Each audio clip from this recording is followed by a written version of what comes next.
So guys, that happened again. Just shy of 2 seconds in front on qualifying. Back in Catalunya, I believe it is. It's not Valencia, is it? Oh, lost a lot. Ooh, Marquez hasn't overtaken me on the WCM Honda, or CWM Honda, should I say. This is the first race for the new team, and usually on the Ducati, the Lorenzo weren't on the first row, so that helped. But Marquez usually overtakes me. So on a similar powered machine, he didn't.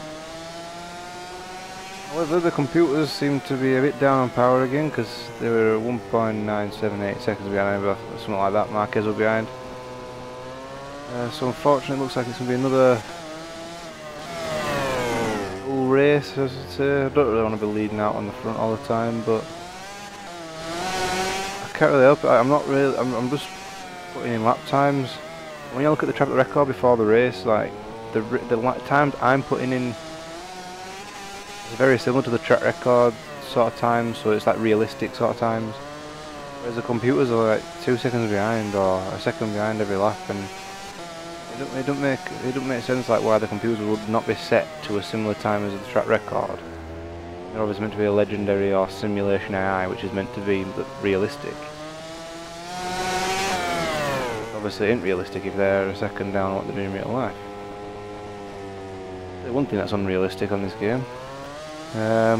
Valentino Rossi qualifying third. For another 8th place qualifying in whether this time Indianapolis. This is pretty typical where what he's doing this year. His 8th place starts. But this at the moment looks like it's probably going to be another video, and I don't know when I'll be able to record the second race, because at the moment I'm trying to record like these games in between work. So I do 2 jobs, do one in the morning and one in the evening, so it's just trying to get that. If there's enough time between to get a 40-minute race in, I'll try and do it for you guys, but I don't think I'll have time for the second race. Bruno. I thought it would Bruno this race actually, and I was quite surprised when I saw Catalunya pop up.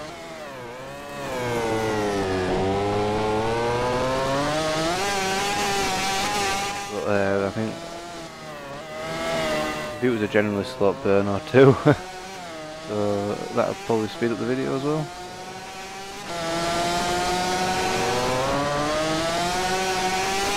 So guys, the final few corners before the final lap, and we have finally caught a back marker. I've been hunting this guy down for the last, I don't know, 10 or so laps.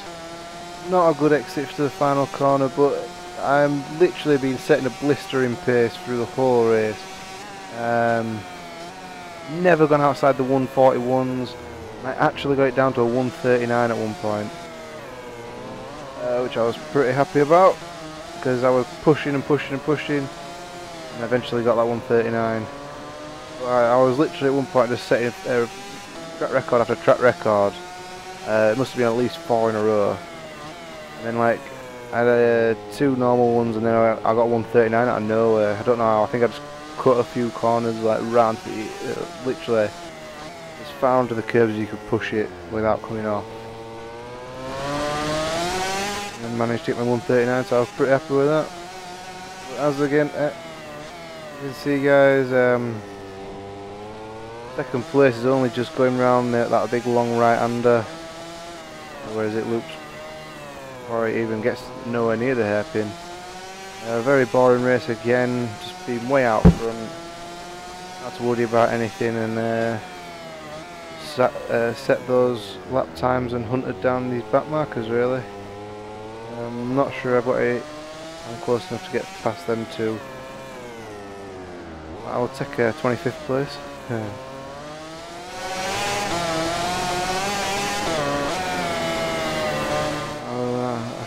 I don't think I looked at the track record for this lap, this race to be fair, but we actually have gone into 24th on the final corner. And I couldn't do the wheelie, but I was pretty happy with that. And let's just see how far ahead I actually was. 32 seconds. Got the slight penalty on the 23rd lap after the second hairpin. Cut too much of the corner going up the hill. Leaning too far over. But I think that makes it 7 race wins in a row, which doesn't sound too great to be fair. Quite a few people still without points down there. Yeah, Ducati still leading the race. Just to show you guys, it is simulation difficulty. I will see you. For some reason my head, number 8 is saying Assen. He dictated the rhythm of the race. So I guess I'll see you there. I am very sorry to disappoint you guys, but it looks like another disappointing race could be upon us. Our teammates down in 9th, but we qualified literally a couple of hundredths or something within 2 seconds beating Marquez. So literally we were just under 2 seconds away from us after qualifying. So unfortunately this could be another dull race ahead of us. Again, I apologise for the delays of getting this video out. Qualifying, I did a lot of that, so I was meant to put the hard tyres on, but I haven't.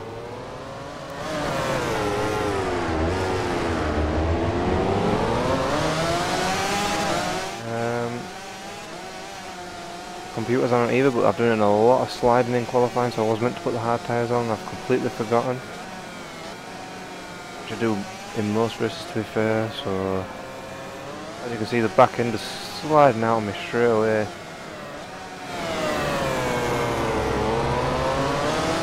And yet I still managed to qualify 2 seconds ahead, so I've still obviously got some pace behind me, otherwise I wouldn't be in this position. All over the back of Lorenzo there. What is pulling wheelies?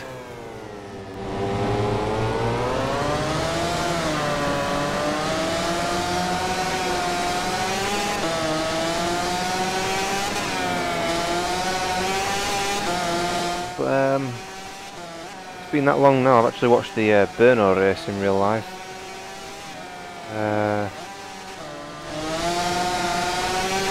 Again, I don't know. I can't remember if I made a comment on the last race.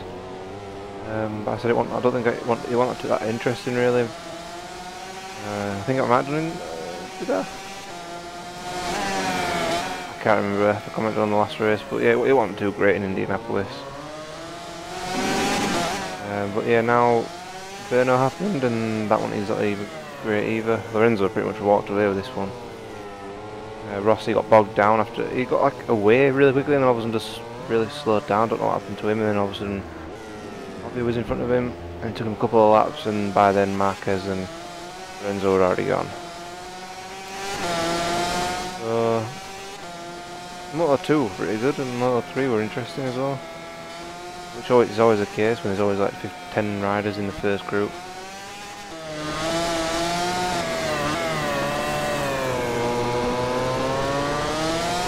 I think this is race 8, so and the track record for Catalunya we were at last time was 134 or 134.9 I think, and I got 133. I absolutely smashed the track record. So I was kept banging on about computers setting realistic times, and they probably were doing. It's a bit weird that I can find extra tenths that the computers can't, and obviously they won't be able to find in real life because obviously they're trying to go for the fastest line, which is what all I'm doing. It's weird to be banging on about realistic times, and then so they are setting pretty realistic times. And this track record here was a 134 as well.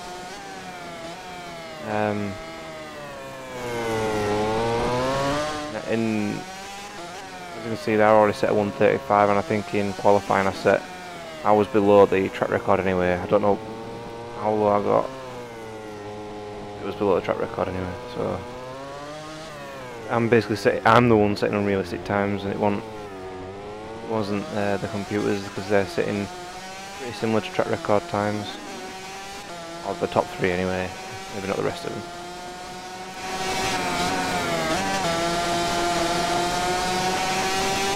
So guys, that's 3 laps completed. We're 2 seconds down the road from Marquez already.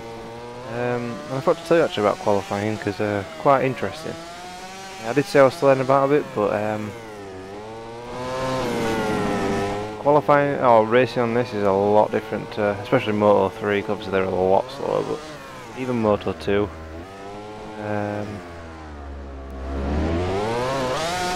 I've got a 0.2 second penalty there. I tried to slow down to say it won't give me a penalty, but you know, like this corner here coming up, not this little kink. This one, like Moto 3 could take pretty much flat out. Moto 2 slow down a bit, but on this one you can slow down quite a bit more. It's basically just testing it to see what you can get away with.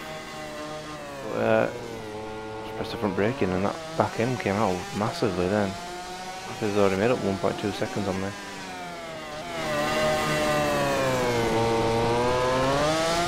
But yeah, it was just on this other kink. For anyone that's watched my other 2 parts of the career in Moto 3 and Moto 2, you could take this flat out, and pretty much you can do that on MotoGP. You have to release the throttle a little bit. This one, I went off from qualifying and I came off, and it took 8 minutes to repair my bike. Because I literally cut the whole corner, and I went inside, came up, got some air.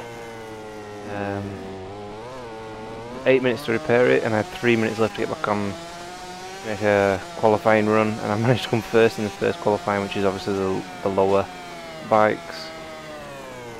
I'm still quite happy with that qualifying run. There's not much time left, but yeah, you do have to pull out of it and make sure you don't cut too much that corner, because it dips so much, and if you're going at 200 miles an hour, it's pretty ridiculous.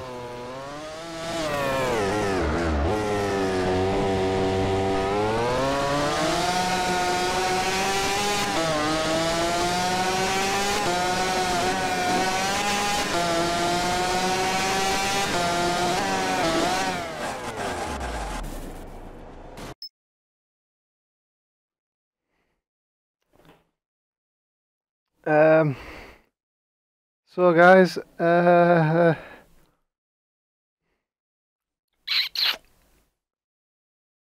just happened. There won't be any commentary up to that point. Oh my god, I was winning by an absolute margin. I was literally just about to catch the back markers, as you'll see as I rewind this clip. I'm going to retire because I've got 23 laps in. As you can see, if you look at the top right carefully, I'm just short of 8 seconds penalty time, and that's because I was pushing as hard as I could to get as good a lap time as possible. After showing you this clip of falling off, I will then show you the fastest penalty-free lap, because that's what I was trying for. The penalty ones I didn't count, because obviously you're going to cut time off anyway. But it's something like a 1:32.3. Oh my god. I actually forgot to commentate on my fastest lap because I was that busy in the zone that I've forgotten to do that. And